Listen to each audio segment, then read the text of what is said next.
Greetings, humans! My name is Josh Smokey Hell Nelson, and this is The Smoke Show. Before we get into the usual podcast niceties, I would like to share a few words. When I first launched The Smoke Show in May of 2020, fantasy football was the avenue in which I was able to put my foot in the door and test the waters as a podcaster. Now, being an analyst has been fun, challenging, and most of all, rewarding.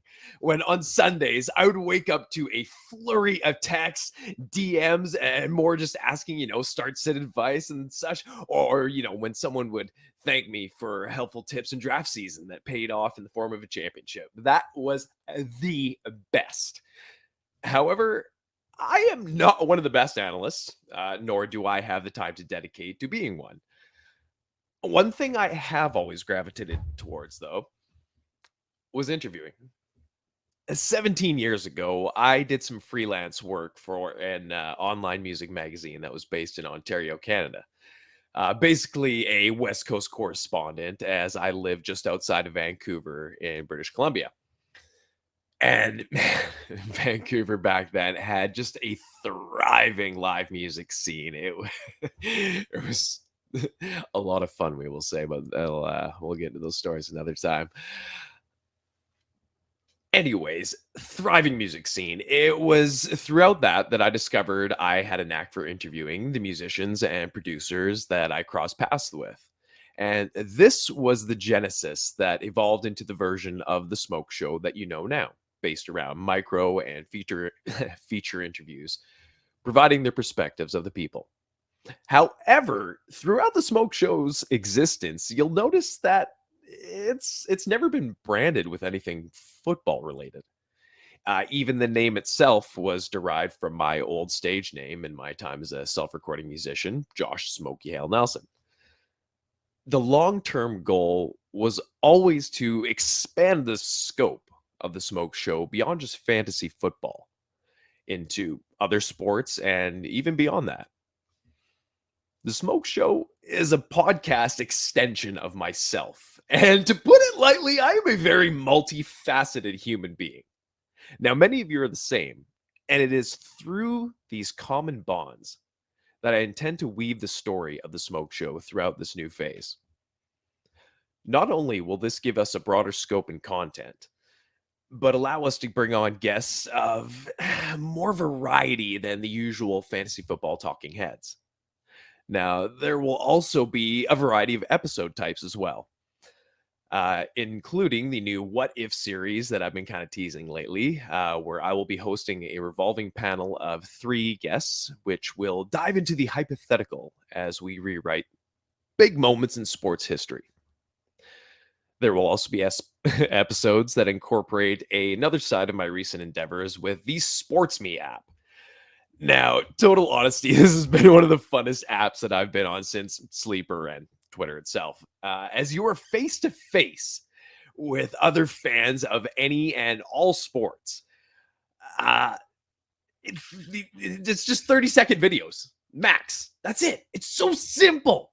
So it keeps things succinct, and the format is just perfect in my eyes. This is one of the many ways that you can actually get on the Smoke Show.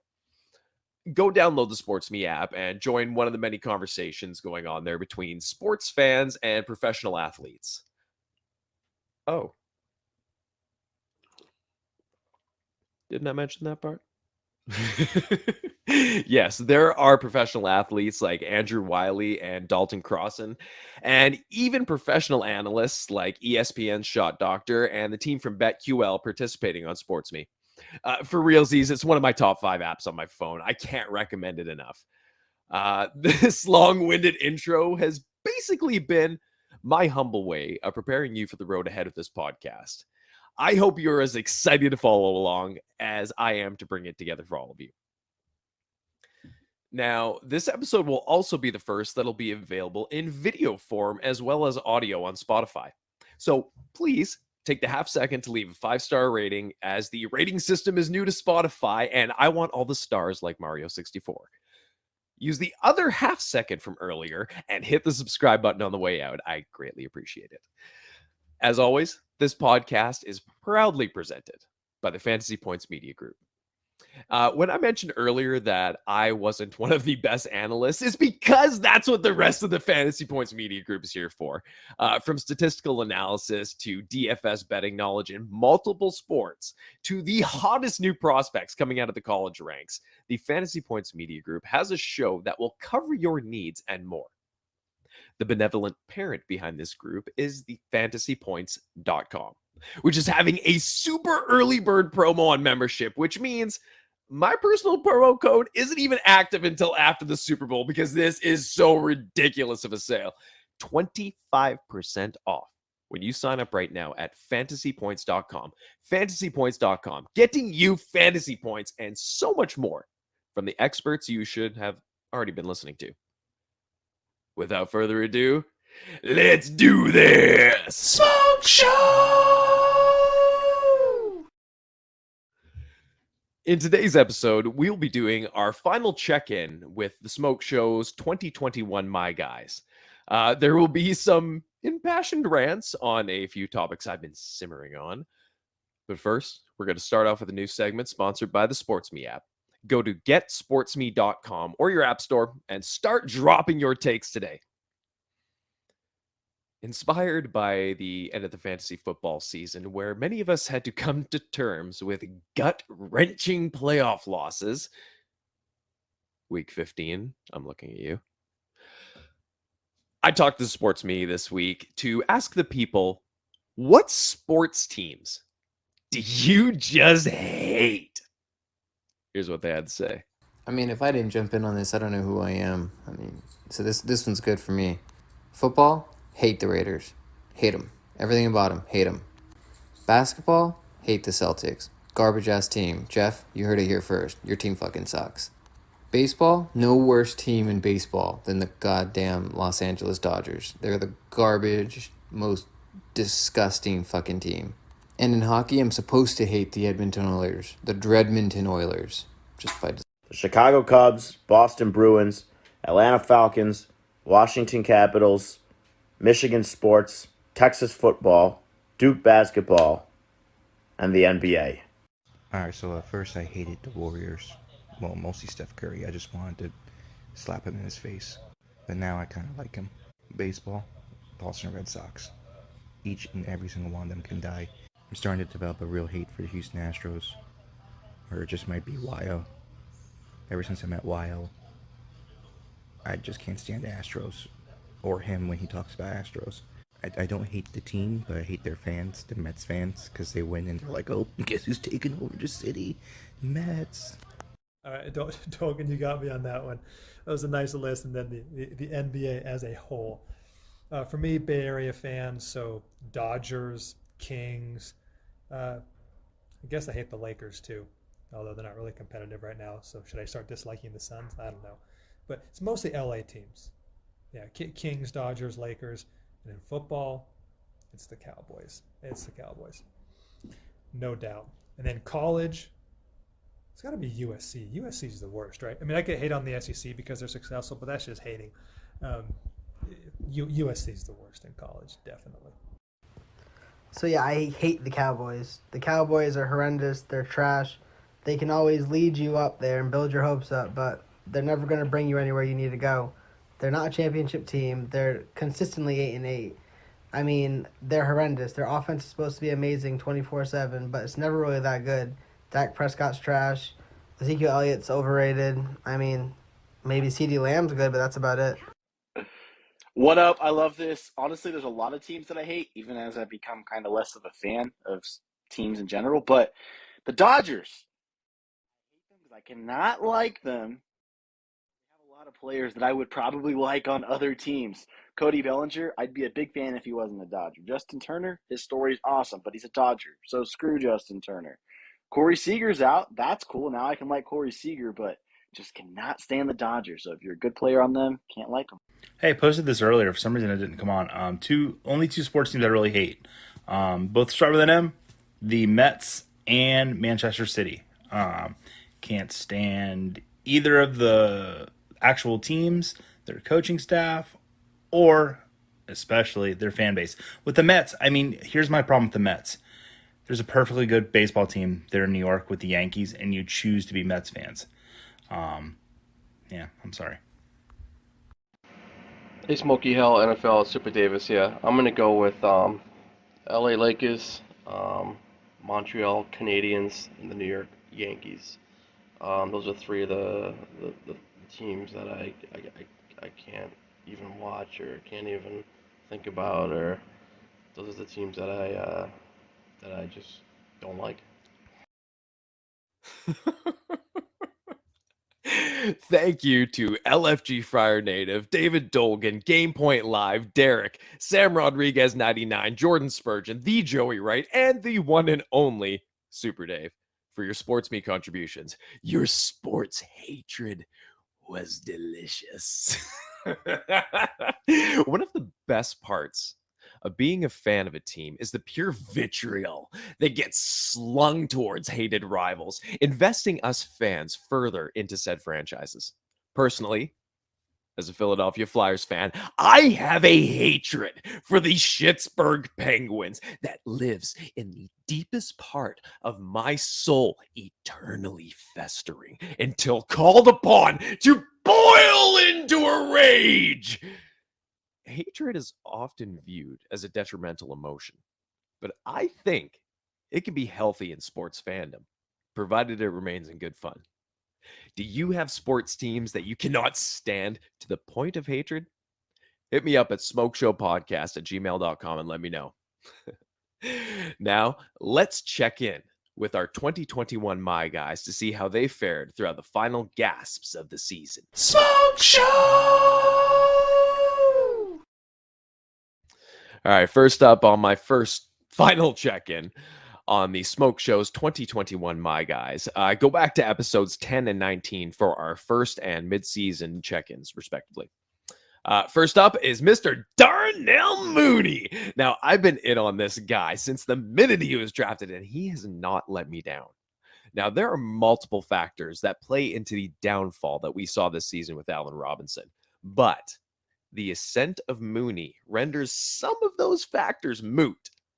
I mean, through week 17, Mooney sits as the wide receiver 27, just outside of the wide receiver 2 range, ahead of names like Amari Cooper, Devonta Smith, DeAndre Hopkins, A.J. Brown, Brandon Ayuk, Chase Claypool, Cortland Sutton, OBJ. I mean, the list goes on and on of wide receivers that were drafted before Darnell Mooney last season. Now, there are injury excuses that play into some of those names, but that does not take anything away from the season that Mooney has had. In 16 games, Mooney has posted 69 receptions for 929 yards and 4 touchdowns, adding another 32 yards and a touchdown on the ground. Now, there have been some nice moments between Justin Fields and Mooney, but I expect that deep ball game to be improved coming into next season. Chicago Bears, quote unquote, wide receiver one, the aforementioned Allen Robinson, is set to explore free agency this offseason. I would love to see Chicago pursue someone who can handle wide receiver one duties so that Mooney can continue to thrive in his role. I am steadfast in my love for this kid, as I think he's got what it takes to carve out a very nice career in the NFL. Next up, we have Miami Dolphins quarterback, Mr. Tua Tagovailoa. Tua has not quite had the year I'd hoped, due in part to an injury giving him an early season uphill battle, we will say. He's had a fairly soft schedule, and he's strung together some solid performances in spots, but he has faltered or disappeared entirely against some tougher competition. The main point that my hope rests on is the connection that he has reestablished with his college wide receiver, Jalen Waddle. It was the best touchdown dance. And he has had a beautiful rookie season. I can't try and put yourself in Tua's shoes. And can you even imagine the pressure that he faced earlier this year? Not only when he was dealing with injury, but the persistent trade rumors around him and Deshaun Watson. I think it's still early, and some of the criticisms of Tua's game have definitely been warranted. But the good things that I've seen make me think that Miami needs to concentrate their efforts in investing around Tua going forward, particularly the offensive line. No one should be overly impressed about a QB 25 stat line of 2,544 passing yards and an 18 to 10 touchdown to interception ratio if you factor in his 3 rushing TDs over a 12-game sample size. However, as I stated, I've seen enough to say that I'm still a believer. That being said, the leash is getting shorter, and we need to see him take some large strides forward in his game next season. Oh, God. Another quarterback horror story is rounding out the third spot. And so many of the horrors have very little, if at all, to do with him. I'm referring to Trevor Lawrence, the chosen one, whose eyes have now seen the equivalent horrors that Marlon Brando portrayed as Colonel Kurtz in Apocalypse Now.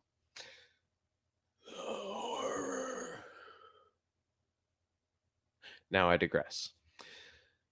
Those who tuned into episodes 10 and 19 know that I was very high on T-Law coming into the season. And to say I'm disappointed with the results would be an understatement.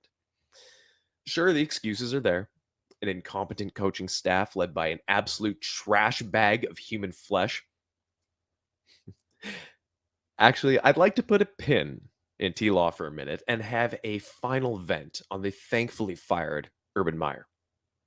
Now, just a disclaimer, The Smoke Show is a censorship-free podcast.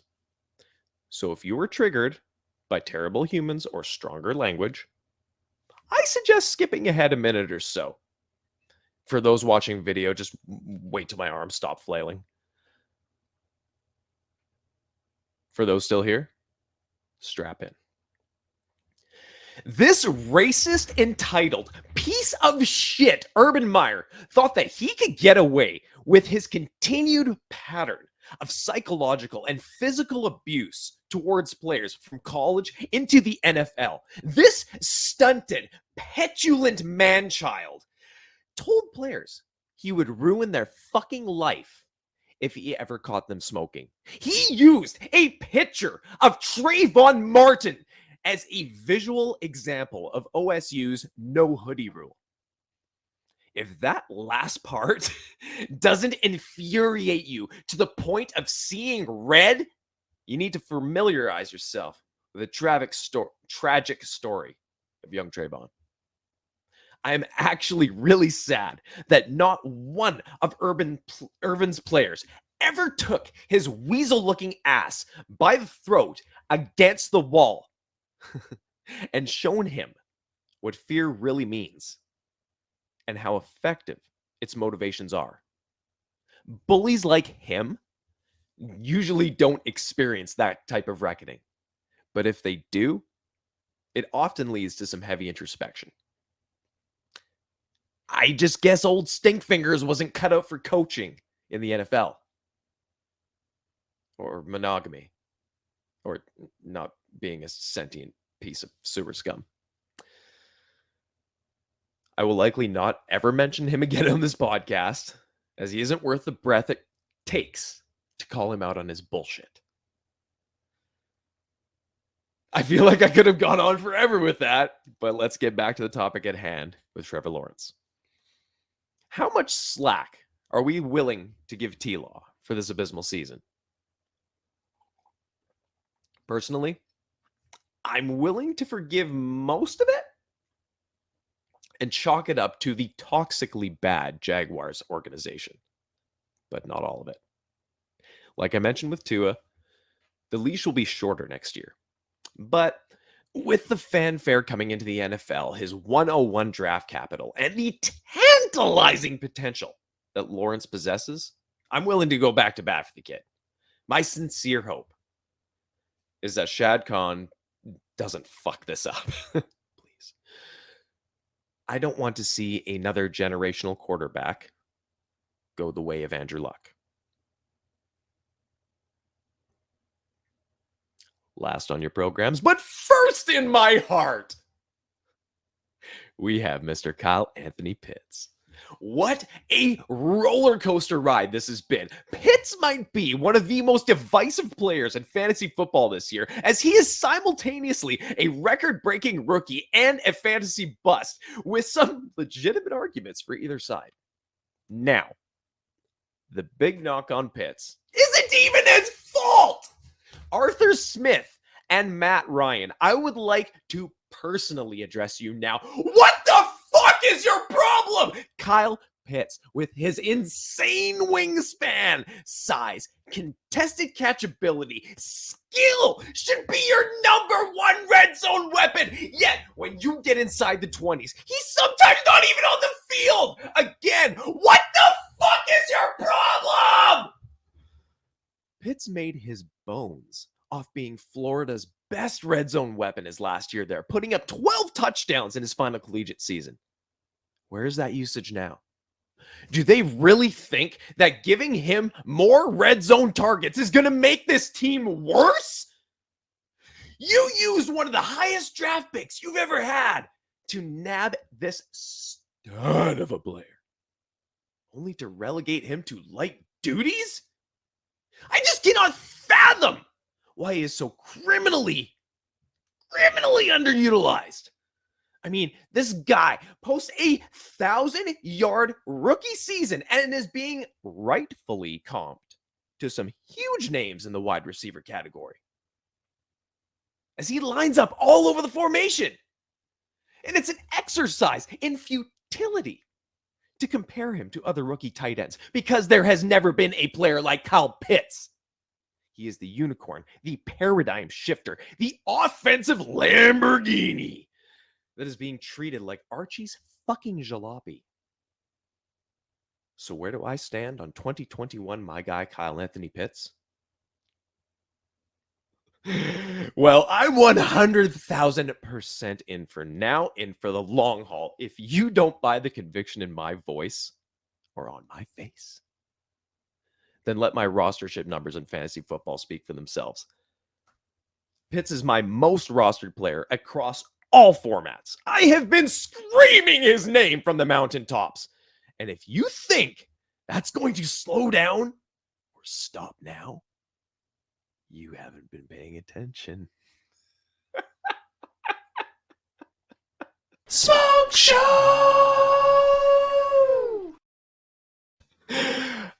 I think we better cap it off there before I give myself a damn aneurysm. I want to thank you so much for taking the time to enjoy this podcast. I sincerely appreciate each and every one of you who do. We've had listeners from all over the United States, Canada, Australia, Spain, the United Kingdom, Poland, and Israel tuning in, and I hope to expand that to quite literally every other country in existence. This is going to be a great year full of big things for the Smoke Show, and I am glad that you were along for the ride. The Smoke Show is proudly presented by the Fantasy Points Media Group. Don't forget to subscribe and rate us 5 stars on Spotify. I want them stars. And while you're at it, shoot us a follow on Twitter at @the_smoke_show. And you can follow me at SmokeyHellNFL. That's a great ringtone. My name is Josh Smokey Hell Nelson, and all I've got left to say is, where there's smoke, there's fire.